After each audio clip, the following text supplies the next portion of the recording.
नमस्कार आदाब दोस्तों, एक बार फिर से आप सभी का मैं बहुत बहुत स्वागत इस्तकबाल करता हूं। दोस्तों, महाराष्ट्र में बीजेपी को एक बार फिर से तगड़ा झटका लगा है। दोस्तों, याद करिए, पिछले ही महीने की बात है जब बीजेपी के एक बड़े नेता ने पार्टी छोड़ दी थी। उनका नाम सूर्यकांत पाटिल था और आज पूर्व गृह मंत्री माधव किन्हालकर ने भी पार्टी छोड़ दी, बीजेपी को अलविदा कह दिया। दोस्तों, ये दोनों नेता मराठवाड़ा क्षेत्र से आते हैं। मराठवाड़ा क्षेत्र, अगर मैं आपको एक लाइन में बताऊं दोस्तों, तो यहां पर 46 विधानसभा सीटें हैं। 288 विधानसभा सीटों में, महाराष्ट्र में 288 विधानसभा सीटें हैं और सिर्फ मराठवाड़ा में ही 46 विधानसभा सीटें हैं। तो इसके महत्व को दोस्तों समझिए। दो झटके लगे हैं भारतीय जनता पार्टी, वो बीजेपी जिसने जोड़ तोड़ करके दोस्तों सरकार बनाई। और शरद पवार जी का दोस्तों एक बहुत बड़ा बयान सामने आया है। दोस्तों, ना सिर्फ मराठवाड़ा, इसका जो असर है पूरे महाराष्ट्र में दिखाई देगा। उधर उद्धव ठाकरे ने भी एक बहुत बड़ा ऐलान किया है। लेकिन दोस्तों, इससे पहले मैं शरद जी या उद्धव ठाकरे का जिक्र करूं, महाराष्ट्र की पूरी राजनीति पर चर्चा करूं, सबसे पहले इस पर नजर दौड़ाइए। ये हेडलाइन दोस्तों बहुत महत्वपूर्ण है। बीजेपी के अंदर, या यूं कहिए कि एनसीपी जो अजीत पवार वाली है और जो शिवसेना शिंदे वाली है, उसके बीच बहुत कुछ चल रहा है। कुछ चीजें खुलकर बाहर आ रही, तो बहुत सारी चीजें दोस्तों अंदर दबी हुई हैं। शिवसेना और एनसीपी के बीच खटपट है। शिवसेना ने पुणे में 3 विधानसभा सीटों पर चुनाव लड़ने की इच्छा जाहिर की है।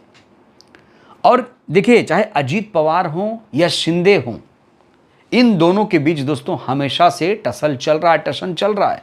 अजीत पवार मुख्यमंत्री बनने का ख्वाब देख रहे हैं, लेकिन इनकी जो ख्वाहिश है वो पूरी नहीं हो पा रही है और दोनों में तनातनी दोस्तों दिख रही है। हो सकता है चुनाव आते आते, जब इसी साल नवंबर में दोस्तों महाराष्ट्र में विधानसभा चुनाव है, हरियाणा में भी विधानसभा चुनाव है, लेकिन अभी से महाराष्ट्र की जो राजनीति है दोस्तों वो अपने उफान पर पहुंच गई है। सारी पार्टियां तैयारी शुरू कर चुकी हैं और अब बीजेपी को जिस तरीके से झटका लगा है, एक बयान दोस्तों इस समय चर्चा में है उद्धव ठाकरे का। उद्धव ठाकरे ने विधानसभा चुनावों को लेकर एक बहुत बड़ा बयान दिया है। दोस्तों, उद्धव ठाकरे ने एक बड़ा बयान देते हुए कहा है कि अब जो लड़ाई होने वाली है वो गद्दारी, खोखेबाजी और लाचारी के खिलाफ होगी। दोस्तों, गद्दारी क्या की गई है पता है आपको? उद्धव ठाकरे के साथ गद्दारी किसने की है? जो इनकी पार्टी थी, मेन पार्टी, उसे शिंदे को दे दिया गया और अभी भी उद्धव ठाकरे को उनका तीर कमान नहीं मिल पाया है। जलता हुआ मशाल उन्हें चुनाव चिन्ह दिया गया है और लोकसभा चुनाव में जनता समझ नहीं पाई थी, इसलिए शायद उनको थोड़ा सा नुकसान हुआ। लेकिन दोस्तों, अब धीरे धीरे वो लोगों को समझाने में कामयाब हो गए हैं कि उनका जो चुनाव चिन्ह है वो जलता हुआ मशाल है। और ये जो बयान है दोस्तों, बहुत बड़ा बयान है, क्योंकि यहां पर एनसीपी, कांग्रेस पार्टी, शिवसेना जो अघाड़ी है, महाविकास अघाड़ी जिसे कहा जा रहा, महागठबंधन, वो एक साथ आ चुका है और बीजेपी की सारी चाल दोस्तों यहां फेल होती हुई नजर आ रही है। एक के बाद एक जो झटका लग रहा है, अंदरूनी जो खटपट दिख रही है, उससे साफ तौर पर जाहिर है कि हाथी के दांत दिखाने के कुछ और हैं और खाने के कुछ और हैं।